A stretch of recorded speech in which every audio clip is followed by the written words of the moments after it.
Hello guys, जय भारत। अभी तक इस चैप्टर में हमने बात की है स्ट्रॉन्ग एसिड स्ट्रॉन्ग बेस की पीएच के बारे में, और हमने बात की है मिक्सिंग ऑफ स्ट्रॉन्ग एसिड और स्ट्रॉन्ग बेस उस सॉल्यूशन की पीएच के बारे में। ये दो टॉपिक हमने अभी तक पढ़ लिए हैं। बीच में हमने एक हेडिंग डाली थी कॉमन आयन इफेक्ट, तो वो भी हमने समझ लिया। अब कॉमन आयन इफेक्ट का क्या रीजन, क्या यूज होता है, वो भी अपन आगे के चैप्टर्स में, आगे के लेक्चर्स में देखेंगे। तो हमारा तीसरा पॉइंट जो आज का है, third point, pH of weak acid और वीक बेस। हेडिंग डाल दो, पीएच ऑफ वीक एसिड और वीक बेस। भाई स्ट्रॉन्ग एसिड स्ट्रॉन्ग बेस की पीएच हमने फाइंड आउट कर दी है। अब हम बात करने वाले हैं पीएच ऑफ वीक एसिड और वीक बेस। और कॉमन आयन इफेक्ट तो पूरे चैप्टर में बार बार रिवाइज होता जाएगा, आपका एकदम अच्छे से क्लियर हो जाएगा।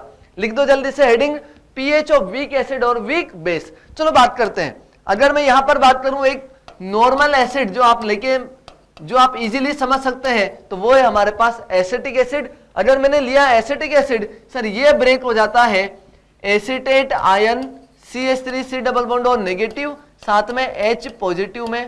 ये जो एसिटिक एसिड है ये ब्रेक हो जाता है एसिटेट आयन साथ में H पॉजिटिव। अगर मान लो इनिशियली इसकी कंसंट्रेशन क्या है, C है। तुम्हें क्वेश्चन में देख के भी रखिएगा जल्दी से, इसकी एसिटिक एसिड की कंसंट्रेशन तुम्हें क्वेश्चन में देख के रखिएगा। मान लिया वो मैंने बोला C है, अगर इनिशियली C है तो दोनों 0-0। इक्विलिब्रियम पे C में से X अमाउंट ब्रेक हुआ तो यहां पर बन जाएगा X और ये भी हो जाएगा X, कोई दिक्कत नहीं है यहां तक। अच्छा, अगर मैं इसे अल्फा के टर्म्स में लिखना चाहूं तो क्या मैं C माइनस C अल्फा और C अल्फा लिख सकता हूं? तो बच्चे बोल रहे हैं हाँ सर लिख सकते हैं, लेकिन 2-4 बच्चे बोले नहीं सर समझा दो ये कैसे आया। तो जल्दी से फिर से समझ लेते हैं, लेकिन हमने पहले भी इसे देखा हुआ है, पहले भी मैंने बहुत बार बताया हुआ है। एक बार और लास्ट टाइम मैं बता रहा हूं सर, अगर अगर मान लो C में से X अमाउंट ब्रेक हुआ, अगर C कंसंट्रेशन में से X कंसंट्रेशन ब्रेक हुई तो एक में से कितनी ब्रेक हुई होगी सर, X अपॉन में C, और इसे ही हम बोल देते हैं अल्फा, इसे ही हम बोल देते हैं डिग्री ऑफ डिसोसिएशन अल्फा। तो यहां से मैं X की वैल्यू लिख सकता हूं C अल्फा। तो यही वाली वैल्यू मैंने उठा के यहां पर रख दी है, X की जगह पर C अल्फा और C अल्फा। क्लियर चीज? अच्छा, अब क्वेश्चन आता क्या है, क्वेश्चन आता है कि वीक ये जो एसिड है इसकी कंसंट्रेशन तुम्हें देके रखिएगा 0.1 0.2 है ना। इसका डिसोसिएशन कांस्टेंट Ka की वैल्यू, भाई dissociation constant of weak acid क्या होता है Ka, तो इसके लिए Ka की वैल्यू देके रखेगा, कंसंट्रेशन देके रखेगा, और तुमसे क्वेश्चन में पूछेगा कि बताओ इसकी पीएच की वैल्यू क्या होगी। तो मुझे जल्दी से सोच के बताओ, अगर कंसंट्रेशन पता है, Ka पता है, आपको पीएच निकालनी है, तो पीएच निकालने के लिए किसकी कंसंट्रेशन चाहिए सर, हमें कंसंट्रेशन चाहिए इस H प्लस की, मतलब हमें इस X की वैल्यू चाहिए या फिर इस C अल्फा की वैल्यू चाहिए।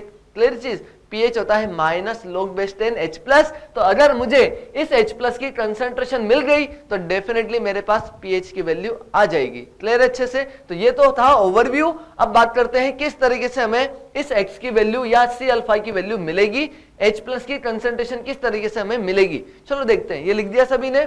आगे बात करते हैं, अगर इसी रिएक्शन के लिए मैं बात करूं Ka की एसिड डिसोसिएशन कांस्टेंट, तो क्या हो जाएगा सर, इसकी कंसंट्रेशन डिवाइड बाय इसकी डिवाइड बाय दिस। सुनो, इसकी concentration multiplied by this divide by this. तो यहां से हम बात करेंगे सर प्रोडक्ट की concentration X into X upon में, भाई दोनों की कंसंट्रेशन मल्टीप्लाई में divide by C minus X। तो ये हो जाएगा C माइनस X। कोई दिक्कत है? नहीं सर आराम से समझ में आता है। तो यहां से Ka की वैल्यू आ जाएगी X स्क्वायर अपॉन में C माइनस X। यहां तक कोई डाउट है किसी को? नहीं सर आराम से समझ में आता है, बहुत इजी है। अच्छा, अगर मान लो ये तो X के टर्म्स में है, अगर मैं अल्फा के टर्म्स में लेके चलूं तो क्या हो जाएगा सर, Ka बराबर हो जाएगा, इस X की वैल्यू में रख देता हूं C अल्फा। तो क्या हो जाएगा जल्दी से सोचो सर, यहां पर भी C अल्फा और यहां पर C minus C alpha. Clear चीज? ये कहां से आया सर, ये यहां से आया प्रोडक्ट से। तो हो जाएगा पूरा C alpha divide by C minus C alpha. तो ये हमने रख दिया। अब जल्दी से सोचो क्या बनेगा सर, Ka बराबर बनेगा C अल्फा और नीचे में एक C कॉमन ले रहा हूं तो ये हो जाएगा 1 माइनस अल्फा। लिख दो इसे भी। हमने क्या किया, C alpha as it is रखा, नीचे से C कॉमन लिया तो 1 माइनस अल्फा बनेगा, और यहां से के ए की वैल्यू आएगी, क्या आएगी देखो सर, ये सी से सी कैंसिल आउट, तो हमारे पास के की जो वैल्यू आने वाली है वो आ जाएगी C alpha square divide by 1 minus alpha. तो ये भी हमारे पास एक फॉर्मूला आ गया, फॉर्मूला याद नहीं करेंगे, ये भी हमारे पास एक फॉर्मूला आ गया जो कि हमें याद नहीं करना है। ये दोनों चीजें हमें ध्यान रखनी है, चलो इसे लिख दो जल्दी से, दोनों चीजें हमें ध्यान रखनी है, सिंपल है सर। हमारे पास समझो के की वैल्यू क्वेश्चन में देके रखेगा, सी की वैल्यू क्वेश्चन में देके रखेगा, एक्स की वैल्यू निकाल देना, आपके पास कंसंट्रेशन की वैल्यू आ जाएगी H प्लस की। अगर एक्स की वैल्यू आ गई तो पीएच तो बहुत इजीली आ जाएगा। क्लियर चीज। यहां से अगर मैं बात करूं कि आपके पास के की वैल्यू क्वेश्चन में देके रखेगा, कंसंट्रेशन की वैल्यू देके रखेगा, अल्फा की वैल्यू फाइंड आउट कर दोगे तो अल्फा आ गया तो सी अल्फा तो आ ही जाएगा, सी अल्फा आ गया तो H प्लस की कंसंट्रेशन भी आ जाएगी। दोनों तरीके से करेंगे, लेकिन अगर मैं बात करूं तो मैं प्रेफर करूंगा ये वाला मेथड, जहां पर एक्स से सीधा एक्स की वैल्यू आई, H प्लस की कंसंट्रेशन आ गई तो पीएच की वैल्यू भी आ जाएगी। बात समझ में आती है तो लिख दो जल्दी से, ये दोनों चीजें तुम्हें याद रखनी है। लेकिन अब यहां पर सर बार बार हमें ये क्वाड्रेटिक इक्वेशन सोल्व करनी पड़ेगी क्या? भाई एक्स की जो पावर है वो तो 2 है, हमें एक्स की वैल्यू निकालनी तो बार बार बड़ा सा मेथड लगाना पड़ेगा क्या? Minus B plus minus root B square minus 4ac अपन में 2 है, वो फॉर्मूला लगा के हाँ बच्चों करना पड़ेगा। लेकिन हम अप्रोक्सीमेट कर सकते हैं, जब c माइनस एक्स को हम लिख सकते हैं c माइनस एक्स को हम लिख सकते हैं c, या यहां पर 1 माइनस अल्फा को भी हम लिख सकते हैं 1। और ये अप्रोक्सीमेशन हम कब कर सकते हैं तो चलो समझते हैं। समझो यहां पर अगर मान लो ऐसे लिखता हूं मैं, if alpha is less than 0.05, क्या बोल रहा हूं, अगर डिग्री ऑफ डिसोसिएशन की वैल्यू 0.05 से कम है, या मैं बोल दूं कि परसेंटेज डिसोसिएशन, परसेंटेज अल्फा जो है वो लेस देन 5% हो, है ना। अगर अल्फा की वैल्यू 0.05 से कम आ रही हो या अल्फा की परसेंटेज डिसोसिएशन 5% से कम हो, तो हम लिख सकते हैं then we can write 1 minus alpha लगभग बराबर 1 लिख सकते हैं। क्लियर चीज।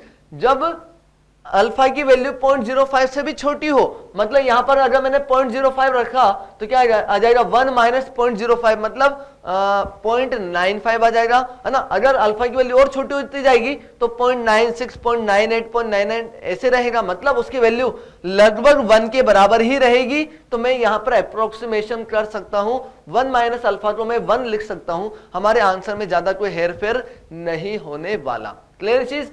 यहां पर ये तो हो गया 1 माइनस अल्फा, ये c माइनस एक्स है ना, इसे भी मैं c माइनस एक्स को भी मैं c लिख सकता हूं, कोई दिक्कत नहीं होने वाली है। लेकिन कब होगा ये दोनों चीज, तभी हम बोल पाएंगे जबकि अल्फा की वैल्यू 0.05 से कम हो। तो सर क्वेश्चन में हमें मेंशन करके देगा कि अल्फा की वैल्यू 0.05 से कम है। नहीं बच्चों ऐसा नहीं होगा, हमें खुद से सोचना पड़ेगा। और कैसे सोचना है एक अच्छा सा तरीका मैं अभी बताने वाला हूं। अभी सिंपल देखते हैं कि अगर अल्फा की वैल्यू 0.05 से छोटा है, कम है, तो मुझे बताओ 1 माइनस अल्फा को मैं क्या लिख सकता हूं 1। तो यहां से मुझे बताओ, सो के ए की वैल्यू अगर मैं बात करूं, के ए की वैल्यू क्या हो जाएगी sir, C alpha square divide by 1। Clear चीज। C alpha square divide by 1, तो 1 माइनस अल्फा को मैंने लिख दिया 1। यहां से मेरे पास आ जाएगी सर अल्फा की वैल्यू, अल्फा स्क्वायर आ जाएगा सर के ए डिवाइड बाई सी, और अल्फा की वैल्यू अगर मैं बात करूं तो सर अल्फा हो जाएगा root K A divide by सी।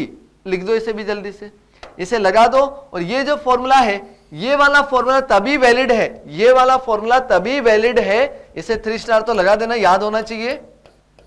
ये फॉर्मूला तभी वैलिड है जब हमने ये वाला अप्रोक्सीमेशन किया हुआ है। क्लियर चीज। अगर ये अप्रोक्सीमेशन नहीं किया जाता तो हम यहां से क्वाड्रेटिक इक्वेशन को सोल्व करके अल्फा की वैल्यू फाइंड आउट करते। चलो समझ में आता है सभी को, ये बन गया। अगर अल्फा की वैल्यू आ गई तो डेफिनेटली आपके पास H प्लस की कंसंट्रेशन आ जाएगी, तो मैं उसकी भी बात कर लेता हूं पहले। चलो समझो।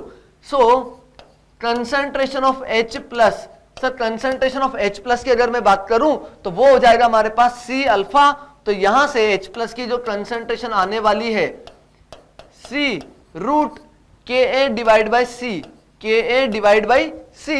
तो यहां से समझो ये रूट C से वो C रूट C बार कैंसिल आउट, हमारे पास H प्लस की जो कंसंट्रेशन आएगी सर वो आ जाएगी रूट में KA डॉट C। तो ये वाला फॉर्मूला भी थोड़ा सा दिमाग में रखना, याद नहीं करना है, सिंपल दिमाग में रखना है।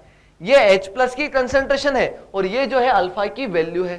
क्लियर चीज आपको याद होना चाहिए। अब समझो अगर यहां से H प्लस की कंसंट्रेशन आ चुकी है तो pH की वैल्यू तो आ ही जाएगी। देखो अगर मैं बात करूं ये H प्लस है, इसको मैं लिख सकता हूं KA डॉट C की पावर हाफ। तो यहां से मैं pH बराबर वैल्यू लिख सकता हूं माइनस log बेस 10 और ये हो जाएगा H प्लस की कंसंट्रेशन। और H प्लस की कंसंट्रेशन पूरी रख दूं मैं, तो मैं फॉर्मूला नहीं लगा रहा हूं, सीधा रख दे रहा हूं KA डॉट C की पावर हाफ। ये बात समझ में आती है सभी को अच्छे से। Minus log base 10 H plus की ये वाली वैल्यू मैंने एज इट इज यहां पर रख दी है। इसे सोल्व कर दो, एक और फॉर्मूला तुम्हारे पास आ जाएगा जिसे हम याद नहीं करेंगे। याद नहीं करना है बच्चों हमें। अगर आयनिक में से फॉर्मूले याद करने लगोगे तो फिर आयनिक जो है बहुत हार्ड लगना शुरू हो जाएगा। हमें याद नहीं करना, हमें मेथड्स याद करने हैं। आया कैसे, ये आया कैसे वो देखना है। सर ये हाफ आगे आ जाएगा तो मैंने लिख दिया हाफ, मैंने यहां पर लिख दिया हाफ। अब समझो ये जो माइनस है log base 10 KA dot C, इसे मैं ओपन कर रहा हूं तो मल्टीप्लाई में है तो प्लस होके ओपन होगा, बाहर माइनस है मल्टीप्लाई कर दे रहा हूं माइनस से तो माइनस के साथ में ओपन होगा।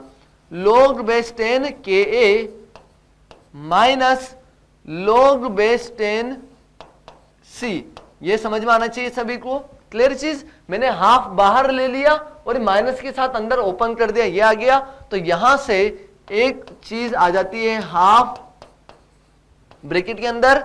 सर ये जो माइनस log बेस 10 KA है इसे हम लिख सकते हैं P की पावर में KA, P की पावर में KA मतलब PKA लिख सकते हैं। क्लियर चीज, और ये हो जाएगा माइनस log बेस 10 C। बच्चे बोले सर इसे भी लिख देते ना, इसे भी हम जो है P की पावर में लिख देते हैं, P की पावर में C। बच्चों लिख सकते हैं लेकिन ऐसा कुछ चीज डिफाइंड नहीं होती है। डिफाइंड ये जो है ना कौन कौन सी वैल्यूज होती है मैंने सारे लिखा दिया आपको, pH, pOH, pKa, pKw, pKb और एक और आएगा KSP, वो आगे के लेक्चर्स में आने वाला है। तो log C को अपन कभी भी pKc नहीं लिखेंगे, है ना, ध्यान रखना, ऐसा मत कर देना। तो ये हमारे पास आ जाएगा एक फॉर्मूला जिसे हमें याद नहीं करना है। याद नहीं करना है, मैं फिर बोल दे रहा हूं, याद नहीं करेंगे, बिल्कुल याद नहीं करेंगे। हमें कॉन्सेप्ट याद होना चाहिए क्योंकि ये फॉर्मूला हमेशा वैलिड नहीं है। ये फॉर्मूला कब वैलिड है, जब हमने वो नेग्लिजिबल किया था, जब हमने ये वाला अप्रोक्सीमेशन किया था तब जाके वो वाला फॉर्मूला आया है। हर बार ये वाला फॉर्मूला लगेगा सही आंसर आएगा ऐसा नहीं है। क्लियर चीज, तो सर अगर ऐसा कुछ तरीका बता दो ना कि हमें अल्फा की वैल्यू जो है कब नेग्लिजिबल करनी है कब नहीं करनी, डायरेक्टली पता चल जाए। क्योंकि आपने तो जो मेथड बताया है, आपने बोला है कि अल्फा की वैल्यू लेस देन 0.05 हो, तो सर पहले तो मैं अल्फा की वैल्यू फाइंड आउट करनी पड़ेगी तो ही तो पता चलेगा ना, तो ही तो पता चलेगा कि अल्फा की वैल्यू 0.05 से छोटी है कि बड़ी है। तो फिर हमें दोबारा सोल्व करना पड़ेगा, दो बार मेथड सोल्व करना पड़ेगा। नहीं बच्चों ऐसा नहीं करना पड़ेगा। तो लिखेंगे हमें कैसे पता चलेगा कि हमें नेग्लिजिबल करना है कि नहीं करना बिना अल्फा की वैल्यू फाइंड आउट किए। तो चलो समझते हैं, पहले ये तो लिख दो सभी के सभी, ये लिख दो, लिख दिया। चलो बात करते हैं कैसे चेक करेंगे। हम बात करते हैं how to check, how to check. हमें कैसे चेक करना है कि नेग्लिजिबल करेंगे 1 माइनस अल्फा को, 1 माइनस अल्फा को 1 लिखना है कि नहीं लिखना, क्वाड्रेटिक इक्वेशन को सोल्व करना है कि नहीं करना, लिखेंगे हाउ टू चेक। समझो अगर मान लो वो जो अभी हमने फॉर्मूला पढ़ा अल्फा बराबर रूट KA अपॉन में C पढ़ा हमने, है ना, वहां से अगर मान लो क्वेश्चन में आप लोग KA की वैल्यू भी देके रखेगा, C की वैल्यू भी देके रखेगा, तो अल्फा की वैल्यू तो आ ही जाएगी ना। सर आ जाएगी, आराम से आ जाएगी, ठीक है भैया। तो आपको करना क्या है, सिंपल सा देखो, अल्फा बराबर हम जानते हैं रूट KA अपॉन में C, और हम ये जानते हैं सर ये नेग्लिजिबल तभी, ये जो फॉर्मूला लगाते हैं हम, तो हम नेग्लिजिबल तभी करते हैं जब अल्फा की वैल्यू लेस देन 0.05 आ रही हो। तो आपको हमेशा यहां से आपको अल्फा की वैल्यू फाइंड आउट करनी पड़ती है, लेकिन मैं एक तरीका बता देता हूं। क्या कर रहा हूं, इसी को मैंने 0.05 लिख देना है भाई, अल्फा की वैल्यू मिनिमम रख देनी है मुझे, है ना। अल्फा की वैल्यू 0.05 है, उससे कम होगा तो नेग्लिजिबल हो जाएगा, लेकिन इससे ज्यादा होगा तो नेग्लिजिबल नहीं किया जा सकता। तो मैं क्या कर रहा हूं, अल्फा की वैल्यू 0.05 रख दिया यहां पर, और रूट के अपॉन में सी, तो यहां से अगर मैंने के ए अपॉन सी की वैल्यू निकाल दी, के ए अपॉन सी की वैल्यू निकाल दिया, तो ये क्या हो जाएगा सर 5 इंटू 10⁻² का होल स्क्वायर। भाई इसे मैंने लिख दिया 0.05 है ना, 5 इंटू 10⁻² रख दिया और स्क्वायर ले लिया तो होल स्क्वायर हो गया। तो यहां से आपको एक वैल्यू मिलेगी के ए अपॉन में सी, तो के ए अपॉन सी की जो वैल्यू है वो हो जाएगी सर 25 इंटू 10⁻⁴। ये बात समझ में आती है कि हाँ सर समझ में आती है। तो ये जो वैल्यू आ रही है के ए अपॉन सी की वैल्यू कब आ रही है, जब हमने अल्फा की वैल्यू 0.05 रखा। अगर अल्फा की वैल्यू इससे ज्यादा होती, अगर इससे ज्यादा होती तो ये वैल्यू डेफिनेटली इससे ज्यादा आ रही होती, ठीक है ना। अगर अल्फा की वैल्यू 0.05 से कम होती, 0.02 होती मान लो, तो क्या ये वैल्यू आती, नहीं सर इससे थोड़ी कम वैल्यू आती।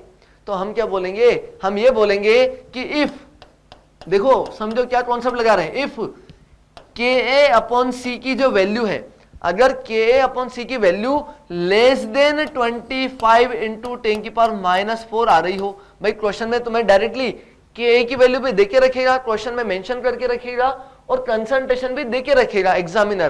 तो के ए अपॉन सी की जो वैल्यू है वो अगर इससे लेस देन आ रही है, भाई रेशो तो आप निकाल सकते हो ना, वैल्यू दे रखी है तो रेशो निकाल लेना, 25 इंटू 10⁻⁴ से कम आ रही है इसका रेशो, तो हम बोल देंगे then we can write, then we can write. तब हम लिख सकते हैं, और क्या लिख सकते हैं बच्चों बताओ सर, हम लिख सकते हैं c माइनस एक्स जो है लगभग इक्वल टू सी, और 1 माइनस अल्फा लगभग इक्वल टू 1। ये दोनों चीजें हम लिख सकते हैं कब, जब के ए अपॉन सी की वैल्यू इससे छोटी आ जाए। क्लियर चीज। अगर इससे बड़ी आ जाए तो क्या करेंगे सर, जब तो भैया माथा फोड़ेंगे दीवार पे कि भैया इससे बड़ी आ गई, दीवार पे सिर फोड़ेंगे सर, क्वाड्रेटिक इक्वेशन को सोल्व करना पड़ेगा। तो लिख दो के ए अपॉन सी जो है अगर 25 इंटू 10⁻⁴ से बड़ी आ जाएगी तो फिर सर दीवार पे सिर फोड़ना पड़ेगा और हमें जो है क्वाड्रेटिक इक्वेशन को सोल्व करना पड़ेगा। Then we cannot neglect, then we cannot neglect and we have to solve, लिख दो we cannot neglect। भाई मेरी इंग्लिश बहुत शानदार है ना, अपने हिसाब से भी तुम लिख सकते हो। then we cannot neglect and we have to solve quadratic equation, we have to solve quadratic equation। Spelling mistake हो तो भैया माफ कर देना। क्वाड्रेटिक इक्वेशन, हमें सेकंड ऑर्डर की जो इक्वेशन है उसे पूरा सोल्व करना पड़ेगा कब, जबकि के ए अपॉन सी की जो वैल्यू है, के ए अपॉन सी की वैल्यू 25 इंटू 10⁻⁴ से ज्यादा आ रही हो। इसका मतलब क्या है, अगर ये वैल्यू ज्यादा आ रही, डेफिनेटली अल्फा की वैल्यू 0.05 से ज्यादा आएगी तो हम बोल देंगे सर वहां हम नेग्लेक्ट नहीं कर सकते। तो इस तरीके से आपको करना है, क्लियर चीज है ना। और बाकी अगर नेग्लेक्ट हो जाता है तब तो भैया खुशियां मनाएंगे, पटाखे फोड़ेंगे, भैया अल्फा की वैल्यू डायरेक्टली निकाल सकते हो, H+ की कंसंट्रेशन इजीली आ जाएगी, कोई दिक्कत नहीं आने वाली। क्लियर, अच्छे से, कोई डाउट नहीं होना चाहिए। चलो अब बात करते हैं, ऐसा एक क्वेश्चन करवा दो सर जिसमें नेग्लेक्ट नहीं करना पड़े, और ऐसा भी एक क्वेश्चन करवा दो जिसमें नेग्लेक्ट करना पड़ जाए, हमारा दोनों कॉन्सेप्ट अच्छे से कवर हो जाएंगे। तो चलो शुरू करते हैं क्वेश्चंस। चलो आगे बढ़ते हैं, आगे बढ़ेंगे, देखते हैं बढ़िया सा शानदार सा क्वेश्चन।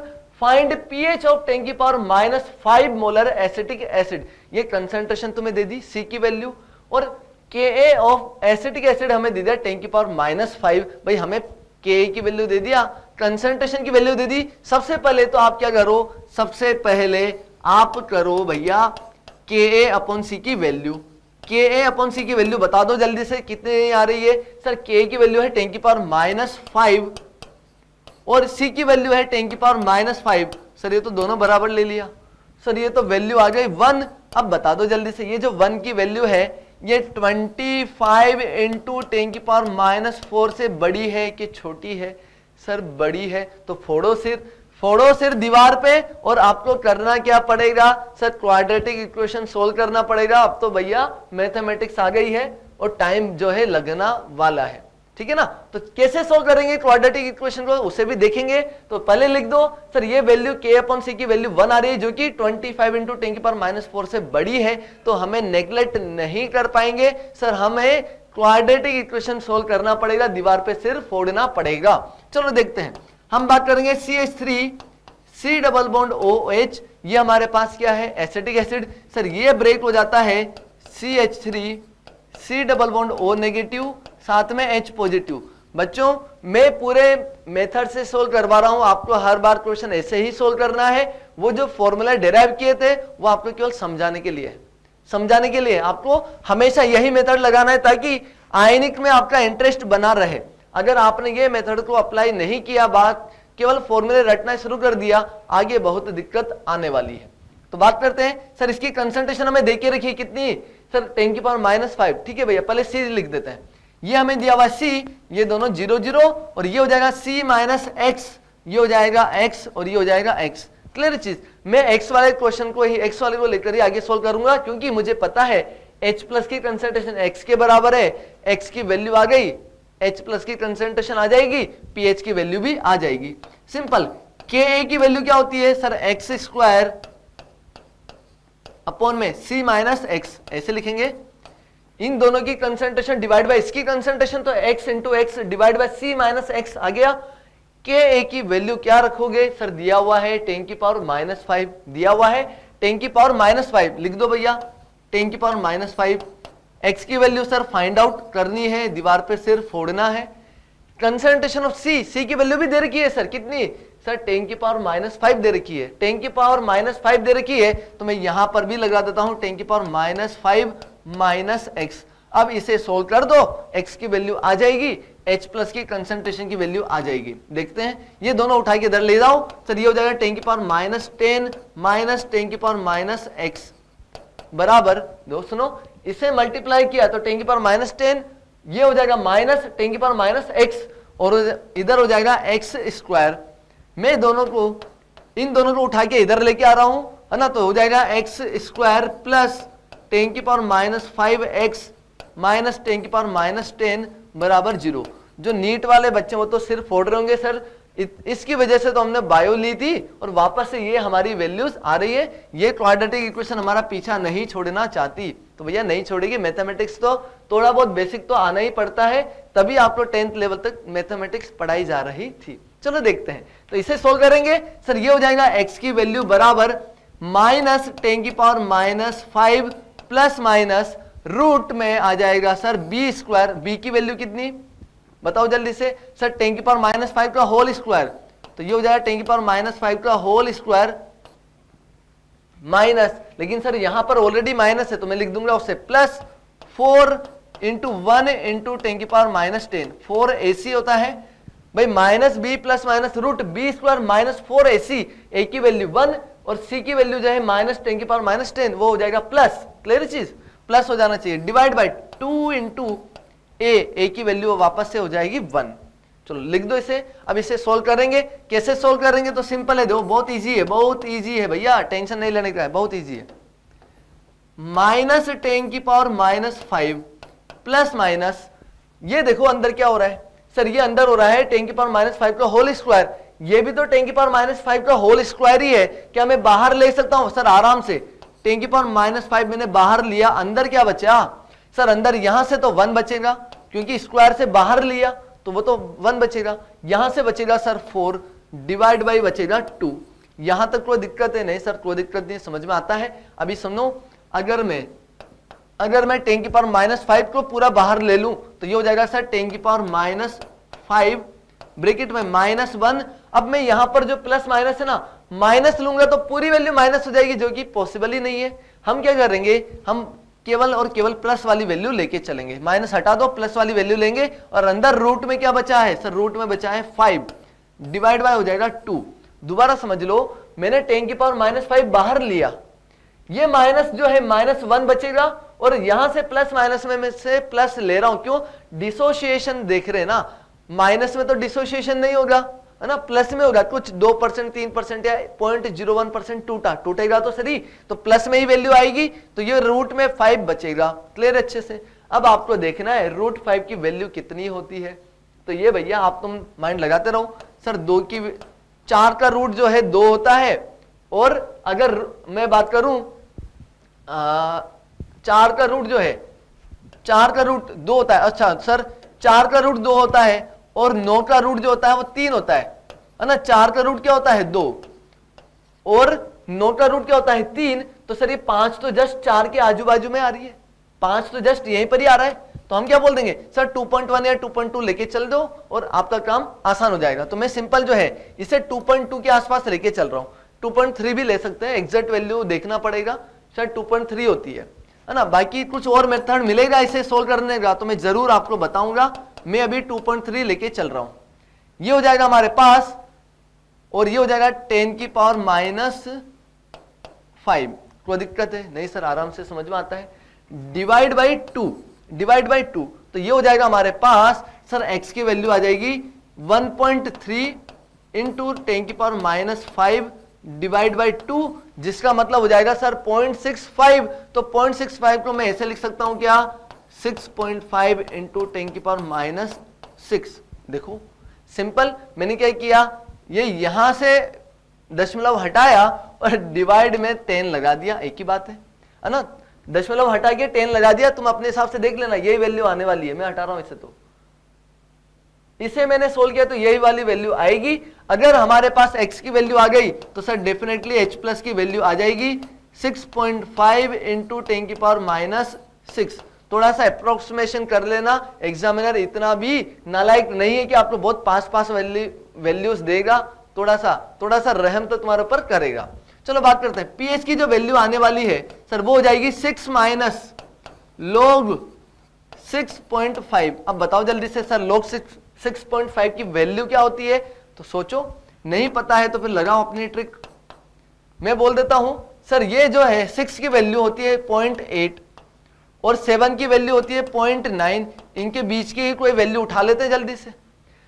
समझो 6 की वैल्यू क्या होती है सर 0.8 और 7 की जो वैल्यू होती है 0.9, तो मैं 0.85 ले लूं, हाँ सर आराम से ले लो। तो यहां से मेरे पास 6 माइनस 6.5 की जो वैल्यू है 0.85 में लेके चल रहा हूं, और यहां से मेरे पास जो वैल्यू आ जाएगी pH की, वो वैल्यू आ जाएगी कितना बताओ जल्दी से, 7 पॉइंट नहीं सर 5 पॉइंट, सही किया ना भैया, कोई गलत तो नहीं किया, ये 6 बाहर आया माइनस log 6.5। क्लियर चीज, 6.5 की वैल्यू मैंने रखी है 0.85, ये आ गया, तो 6 में से घटा दो 0.85, तो ये बचेगा 0.15 और यहां पर बचेगा 5, तो 5.15 जो है वैल्यू यहां पर आने वाली है।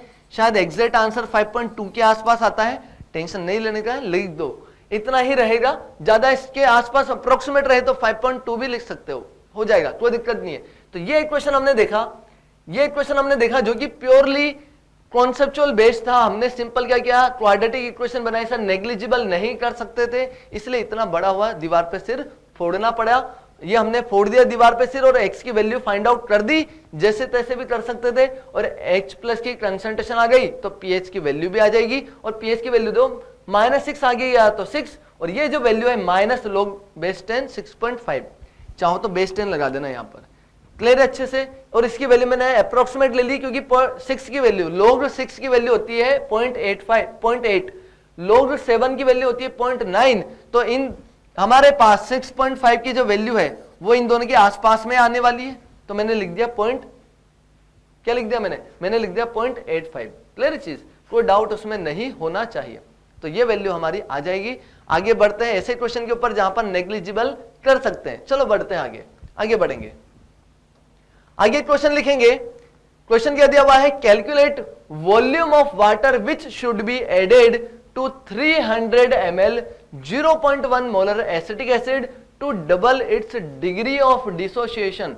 हमें क्या करना है, हमें बोला हुआ है कि एक एसिटिक एसिड का सॉल्यूशन है जिसकी कंसंट्रेशन 0.1 है और उसमें वॉल्यूम कितना है 300 ml है। ठीक है भैया, हमें बोल रहे हैं बताओ इसका डिग्री ऑफ डिसोसिएशन जो अल्फा है, अल्फा उस अल्फा को डबल करने के लिए कितना पानी मिला दे। तो ये तो वही बात कर रहा है सर ओस्टवाल्ड डाइल्यूशन लो कि पानी मिलाने पर जो है डिसोसिएशन क्या हो जाता है, डिसोसिएशन जो है बढ़ जाता है। हमें पता है ना, डाइल्यूशन जितना ज्यादा करते जाओगे वीक एसिड का उतना ही ज्यादा उसका डिसोसिएशन बढ़ता जाएगा। अगर आपने एसिडिक एसिड को उठा के ग्लास में डाला तो कुछ परसेंटेज से डिसोशिएट हुआ, वही एसिडिक एसिड उठा के बाल्टी में डाला तो ज्यादा डिसोशिएट होगा, और उसी को उठा के आपने समुद्र में डाल दिया 100% डिसोशिएट हो जाएगा, क्योंकि 100 इनफाइनाइट डाइल्यूशन कर दिया, समुद्र में डाल दिया इनफाइनाइट डाइल्यूशन, तो उसका डिसोसिएशन 100% हो जाएगा।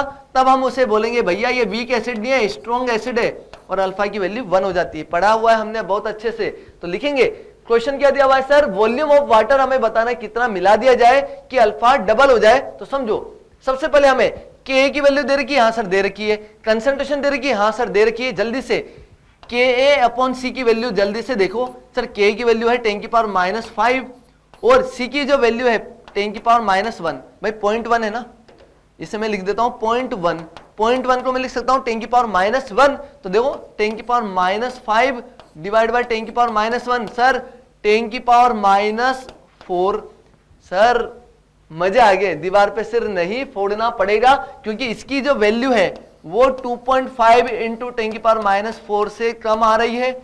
अगर के अपॉन सी की वैल्यू 2.5 इंटू 10⁻⁴ से कम आ रही है तो डेफिनेटली भैया मोजा ही मोजा अपन नेग्लिजिबल कर सकते हैं। तो लगा देंगे जल्दी से वही कॉन्सेप्ट, एसिटिक एसिड है सर, ये ब्रेक हो जाएगा CH3 C double bond O negative, साथ में H पॉजिटिव में।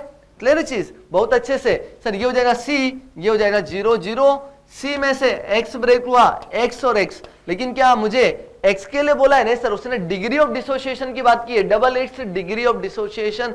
तो मैं यहां पर अल्फा लेके चलूंगा। देखो सुनो, C माइनस C अल्फा, ये हो जाएगा C अल्फा और ये हो जाएगा C अल्फा। क्लियर है, बहुत अच्छे से आपको समझ में आ रहा होगा। तो यहां से अगर मैं K की वैल्यू बताऊं, K की वैल्यू आ जाएगी सर C अल्फा अपॉन में C माइनस C अल्फा। और आगे देखना सर, K की वैल्यू हमें दे रखी है, K की वैल्यू हमें दे रखी है 10⁻⁵। तो देखो सर 10⁻⁵ बराबर ये हो जाएगा, ए दो सुनो, ये C बाहर कॉमन लेके मैं इससे ये कैंसिल आउट कर दूं, समझ में आता है? C बाहर कॉमन लिया, चलो मैं बाहर ही लिख देता हूं ना, इसे मैं बाहर ही लिख देता हूं। सर मैंने यहां पर C लिया और ये हो जाएगा 1 माइनस अल्फा। तो C से एक C कैंसिल आउट हो जाएगा, हमारे पास बचेगा C अल्फा स्क्वायर अपॉन में 1 माइनस अल्फा। और 1 माइनस अल्फा को भी हम क्या लिख सकते हैं सर, 1 लिख सकते हैं। तो यहां से हमारे पास आ जाएगा, इसे भी मैं के लिख देता हूं अभी फिलहाल तौर पे, के सर के बराबर आ जाएगा C अल्फा स्क्वायर। पहले तो ये फॉर्मूला बना कि नहीं बना सर, बन गया आराम से। कोई दिक्कत आई क्या? नहीं आई सर, कोई दिक्कत नहीं आई। अब सुनो, उन्होंने हमें बोला कि कितना पानी मिला दिया जाए कि अल्फा डबल हो जाए। क्या उन्होंने टेम्परेचर चेंज करने की बात की है क्या? नहीं सर, टेम्परेचर तो वही रूम टेम्परेचर ही लिया होगा, कुछ बोला नहीं है। तो मुझे बताओ, जो के की वैल्यू है, जो इक्विलिब्रियम कांस्टेंट है रिएक्शन का, वो किसके ऊपर डिपेंड करता है सर? वो केवल और केवल डिपेंड करता है टेम्परेचर के ऊपर। क्लियर चीज? तो हम ये बोलेंगे सर पानी मिला देने पर इसका इक्विलिब्रियम कांस्टेंट चेंज नहीं होगा, मतलब के की वैल्यू दोनों केस में सेम रहने वाली है। तो क्या मैं ऐसा बोल सकता हूं C1 अल्फा 1 स्क्वायर बराबर C2 अल्फा 2 स्क्वायर? हाँ सर, आराम से बोल सकते हैं। और ये भी बोल सकते हैं कि अल्फा 2 की जो वैल्यू है वो 2 अल्फा 1 हो जाएगी, क्योंकि हमें डिग्री ऑफ डिसोसिएशन डबल कर देना है, मतलब अल्फा 2 की जो वैल्यू वो अल्फा 1 से जस्ट डबल होनी चाहिए। तो सुनो यहां से सर C1 की वैल्यू हमें दे रखी है कंसंट्रेशन 0.1, हमें कंसंट्रेशन दे रखी है 0.1। तो ये हो जाएगा 10⁻⁻1 इंटू अल्फा 1 का स्क्वायर बराबर, इसे मैं लिख दूंगा C2। सर ये हमें फाइनल कंसंट्रेशन पता करनी है, फाइनल कंसंट्रेशन पता करनी, तभी तो हमें पता चलेगा कितना पानी मिलाना है। क्लियर चीज अच्छे से? तो C2 हो जाएगा, और अल्फा 2 की जो वैल्यू है अल्फा 2 का स्क्वायर, सर अल्फा 2 को हम लिख सकते हैं 2 अल्फा 1 का होल स्क्वायर, मैं इसे लिख देता हूं 2 अल्फा 1 का होल स्क्वायर। अब बात करते हैं आगे। सर यहां से ये 4 अल्फा स्क्वायर बाहर आ जाएगा, तो ये हो जाएगा 10⁻⁻1 into alpha 1 square 4 into C2 into alpha 1 का स्क्वायर। तो सर अल्फा 1 से अल्फा ये कैंसिल आउट हो जाएगा। C2 की जो वैल्यू आ रही है सर, C2 की वैल्यू आ रही है 1/4 इंटू 10⁻⁻1। ये हमारा आंसर आ रहा है। नहीं, ये आंसर नहीं आ रहा है, ये अभी हमारी फाइनल कंसंट्रेशन आ रही है, ये हमारी फाइनल कंसंट्रेशन है। अब हमें करना क्या है सर, हमें लगाना है m1v1 बराबर m2v2, क्योंकि हमारे पास सुनो, हमारे पास इनिशियली m1v1 था, फाइनल m2 हमारे पास कंसंट्रेशन आ गई, तो क्या वॉल्यूम आ जाएगा सर, वॉल्यूम आ जाएगा, क्लियर चीज, वॉल्यूम आ जाएगा तो हमें पता लग जाएगा कितना और पानी मिलाना है ताकि उतना वॉल्यूम हो जाए। तो देखेंगे, समझेंगे, बहुत इजी है। अब नाउ m1v1 बराबर m2v2, m1v1 बराबर m2v2 हम कर सकते हैं। m1 की वैल्यू कितनी है सर, इनिशियल कंसंट्रेशन थी 0.1 और वॉल्यूम था 300। फाइनल कंसंट्रेशन हमें कितनी चाहिए, हमें चाहिए इतनी। तो हम लिख सकते हैं m1 की वैल्यू सर 10⁻⁻1 इंटू वॉल्यूम कितना था सर, वॉल्यूम है 300। m2 की वैल्यू कितनी है सर, 1/4 इंटू 10⁻⁻1। ये कंसंट्रेशन फाइनल हमें चाहिए, तो वॉल्यूम भी कितना चाहिए सर, वॉल्यूम हमें पता चल जाएगा यहां से, और वॉल्यूम पता चलेगा तो देखो सर 10⁻⁻1 से -1 कैंसिल आउट, ये 4 उधर जाएगा तो 1200 बना देगा। मतलब सर फाइनल वॉल्यूम हमें 1200 ml चाहिए, फाइनल वॉल्यूम हमें 1200 ml चाहिए। इनिशियली वॉल्यूम कितना था सर, इनिशियली वॉल्यूम था 300। सो वाटर रिक्वायर्ड कितना हो जाएगा सर, हो जाएगा वो हमारे पास 1200 माइनस 300। भाई फाइनल वॉल्यूम इतना चाहिए, इनिशियली कितना था 300 था, तो कितना पानी मिलाना पड़ा सर, पानी मिलाना पड़ा 900 ml वाटर, 900 ml वाटर हमें मिलाना पड़ा। अब चलो थोड़ा सा रिवाइज करते हैं क्यों ऐसा मैंने किया। सुनो, सिंपल, हमने देखा कि सर एसिटिक एसिड था, नेग्लिजिबल कर सकते थे, हमने फॉर्मूला पहले डिराइव कर लिया, यही फॉर्मूला लगेगा K बराबर C अल्फा स्क्वायर। हमें पता है सर K की वैल्यू दोनों केस में, जब डिग्री ऑफ डिसोसिएशन 1 था और डिग्री ऑफ डिसोसिएशन 2 था, दोनों केस में K की वैल्यू चेंज नहीं होगी, क्योंकि वो केवल और केवल टेम्परेचर के ऊपर डिपेंड करता है। तो हमने देखा C1 अल्फा 1 स्क्वायर बराबर C2 अल्फा 2 स्क्वायर, और अल्फा 2 की वैल्यू जो है डबल होनी चाहिए अल्फा 1 से, वो रख के हमने फाइनल C2 की वैल्यू फाइंड आउट की। ये फाइनल कंसंट्रेशन हमें सॉल्यूशन की चाहिए ताकि उसका डिग्री ऑफ डिसोसिएशन डबल हो जाए। तो अब मुझे बताओ, कंसंट्रेशन तुम्हें पता है final, initially concentration, initially volume पता है, तो क्या आप फाइनल कंसंट्रेशन निकाल सकते हो, सॉरी फाइनल वॉल्यूम निकाल सकते हो? हाँ सर निकाल सकते हैं, ये निकाल दिया हमने। और फाइनल वॉल्यूम पता है, इनिशियली वॉल्यूम 300 था, तो पानी कितना मिलाया सर, पानी मिला दिया, दोनों का difference that is 900 ml।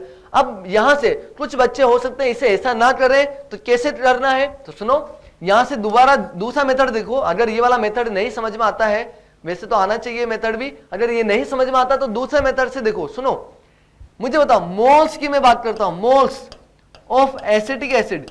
Sir initially जो मोल्स थे ना एसिटिक एसिड के, वो मोल्स कितने थे बताओ जल्दी से। सर मोल्स थे हमारे पास कंसंट्रेशन इनटू वॉल्यूम, ये मोल्स हमारे पास एसिटिक एसिड के थे, तो ये हो जाएगा वॉल्यूम मतलब 10⁻⁻1 इंटू 300, दैट मीन्स 30 मिलीमोल्स हमारे पास प्रेजेंट थे, 30 मिलीमोल्स हमारे पास प्रेजेंट थे, है ना। अब मुझे बताओ, जो फाइनल कंसंट्रेशन है, फाइनल कंसंट्रेशन की वैल्यू अगर मुझे पता है तो फाइनल वॉल्यूम आ जाएगा? हाँ सर आ जाएगा, क्योंकि पानी मिलाने पर मोल्स तो चेंज नहीं हो रहे एसिटिक एसिड के, जो हमने इनिशियल लिए थे मोल्स तो एज इट इज रहेंगे। तो यहां से भी हम उसे फाइंड आउट कर सकते हैं। देखो सुनो, हम लिख सकते हैं कि कंसंट्रेशन बराबर मोल्स अपॉन में वॉल्यूम, मोल्स अपॉन में वॉल्यूम। कंसंट्रेशन मुझे कितनी चाहिए थी फाइनल सर, कंसंट्रेशन 1/4 इंटू 10⁻⁻1, और मोल्स कितने हैं मेरे पास सर 30 मिलीमोल्स है ना, 30 मिलीमोल्स है। तो मैं वॉल्यूम जो है, वॉल्यूम भी मैं फाइंड आउट कर सकता हूं, और मुझे वॉल्यूम जो मिलेगा वो ml में मिलेगा। किस में मिलेगा? ml में, क्योंकि मैंने मिलीमोल्स लिए हुए हैं। तो यहां से भी मैं इसे फाइंड कर सकता हूं सर, वॉल्यूम जो है, देखो अगर मैं ये 1/4 को इधर लेके आओ तो क्या हो जाएगा भाई, मैं वॉल्यूम इधर ले गया और 1/4 इधर लेके आया, तो ये हो जाएगा हमारे पास 30 multiplied by 4 divide by 10⁻⁻1, that means हो जाएगा 1200 ml। 1200 ml। तो देख लो यहां से भी वही चीज आ रही है जो कि मैंने m1v1 बराबर m2v2 करके किया था। दोनों चीजें, दोनों केस एक ही है, कुछ डिफरेंस यहां पर नहीं है, केवल आपको समझना है, चाहे ये वाला मेथड लगाओ चाहे ये वाला मेथड लगाओ, बात एक ही है। हमने यहां पर m1v1 बराबर m2v2 कर दिया क्योंकि डायल्यूशन के लिए वाला चीज लगा सकते हैं। अगर ये नहीं लगाना है, कॉन्सेप्ट से चलना है, मोल कॉन्सेप्ट में जो हमने पढ़ा था, तो ये वाला चीज भी लगा सकते हैं कि सर एसिटिक एसिड के इनिशियली मोल्स लिए थे, पानी मिलाने पर मोल्स तो चेंज नहीं होंगे, तो मोल्स हमने निकाल दिए, इतने मोल्स हमने लिए। कंसंट्रेशन कितनी चाहिए, तो मोल्स डिवाइड बाय वॉल्यूम, इतनी कंसंट्रेशन चाहिए, इतने मोल्स हैं तो वॉल्यूम फाइनल आ जाएगा, वॉल्यूम आ गया 1200। तो जल्दी से सोचो, इनिशियली वॉल्यूम था 300 और फाइनल वॉल्यूम है 1200, तो वाटर कितना चाहिए सर 900 ml हो जाएगा। कोई दिक्कत नहीं, पहले इसे प्रिफर करना, अगर ये समझ में आ जाता है तो बहुत अच्छी बात, अगर ये नहीं दिक्कत, ये दिक्कत दे रहा है तो फिर ये वाला मेथड लगाना, लेकिन दोनों मेथड आपको आने चाहिए। वैसे मैं जनरली यही कोशिश करता हूं, अच्छे बच्चों को एक से ज्यादा मेथड आने चाहिए क्वेश्चन को सोल्व करने के लिए, ताकि कहीं पर अटक जाओ, कुछ दिक्कत आ रही हो तो दूसरे मेथड से अपन जल्दी से क्वेश्चन सोल्व कर सकते हैं। तो ये आज हमारी बातें हुई है वीक एसिड की पीएच के बारे में, जिसमें मैंने आपको 2 क्वेश्चन करवाए हैं, लेकिन अभी खत्म नहीं हुआ है। नेक्स्ट लेक्चर में 1-2 अच्छे क्वेश्चंस और मैं लेके आने वाला हूं और आगे बात करेंगे हम हमारे नए टॉपिक के बारे में। तो मिलते हैं नए लेक्चर में नए टॉपिक के साथ और कुछ अच्छे क्वेश्चंस के साथ। तब तक आप क्वेश्चन लगाते रहो, डाउट पूछते रहो और मुस्कुराते रहो। मिलते हैं। जय भारत।